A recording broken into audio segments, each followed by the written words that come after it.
addresses. Thank you very much.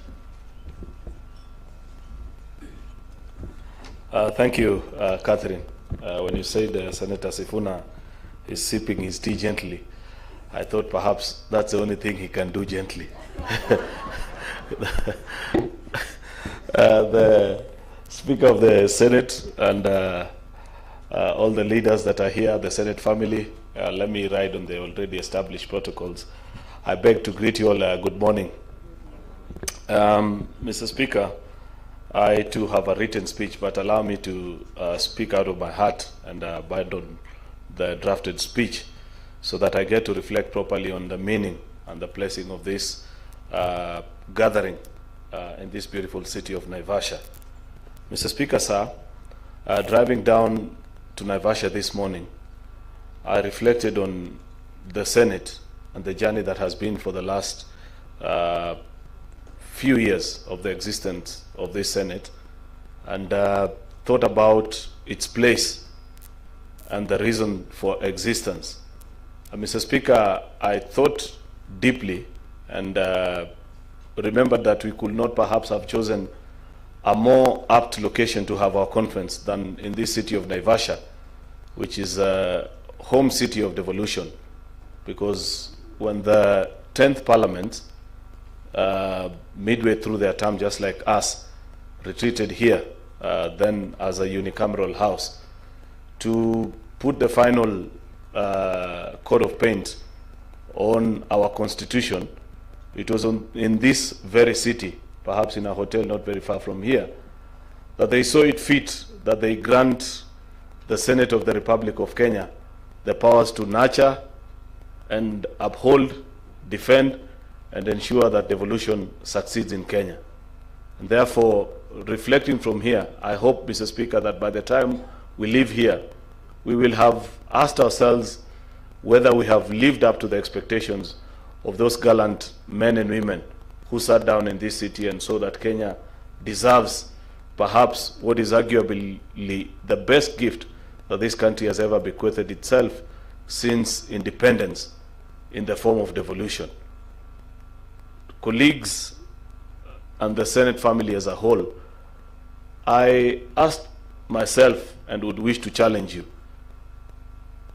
into a reflection and perhaps some thought on who would you, if you're granted an opportunity, and ask who would you vote as perhaps the father or the mother of devolution in modern day Kenya.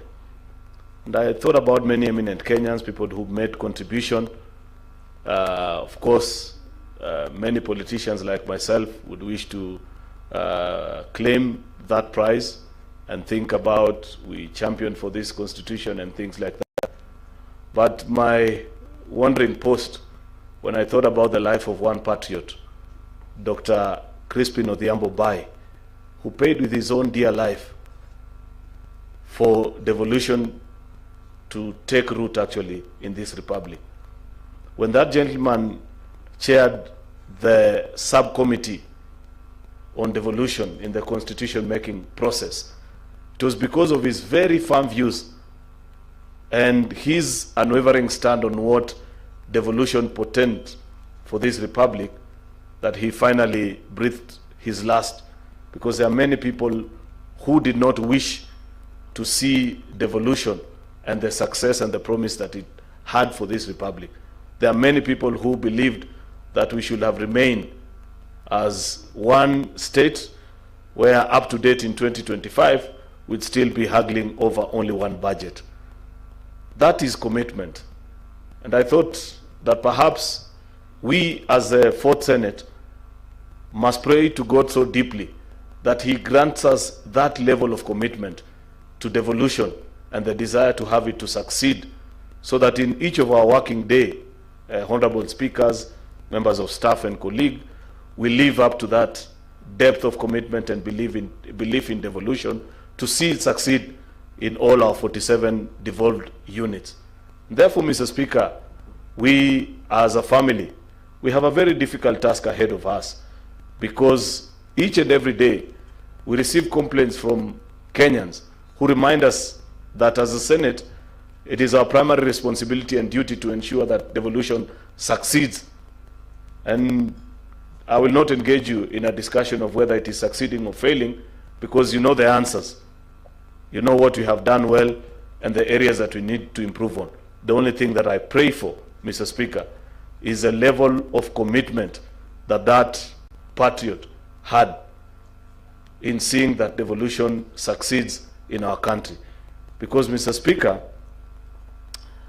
each day when you drive down across the length and the breadth of this republic, you see the successes of devolution, but you also see the opportunity cost that continues to be lost in the form of reports that come to our house from CPIC, PAC, petitions, impeachment hearings, and you hear the gory stories of the things that goes on in our counties and ask yourself, can the Senate really stand up for devolution and think and reflect deeply that there are other Kenyans who are paid, including with their life, and say that while we may not necessarily have to pay with our life, what is it that we as an institution, Mr. Speaker, can do to ensure that 10, 15, 20 years down the line, people look back and say it was indeed in the 4th Senate that devolution finally found its place and cruised, succeeded, and set up this country on a trajectory on the trajectory of prosperity.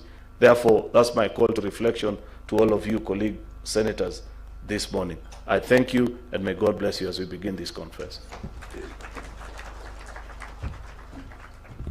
Thank you so much, Senate Majority Leader. I'm so glad that you remembered Dr. Mbai, and I personally hope that this can